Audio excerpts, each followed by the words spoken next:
একজন যুবক সঞ্জয় হালদার এবং ক্রীড়া সংগঠন কল্যাণ চৌধুরীকে রেখে অনেকগুলো তথ্য আপনাদের সামনে তুলে ধরেছিলাম এবং আমরা দেখিয়েছিলাম কিভাবে ব্রোকার শতদ্রুকে স্কেপগেট করে এই ঘটনা থেকে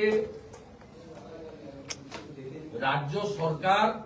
রাজ্যের পুলিশ, বিধাননগর পুলিশ এবং দুর্নীতিকে আড়াল করার ব্যবস্থা হচ্ছে। এফআইআর এর ত্রুটি ছত্রে ছত্রে আমি সেদিন আপনাদের সামনে তুলে ধরেছি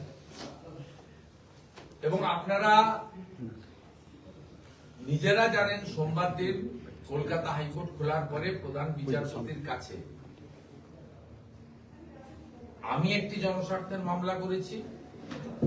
আরো দু একটি সংগঠন ব্যক্তি তারাও জনস্বার্থের মামলা করেছেন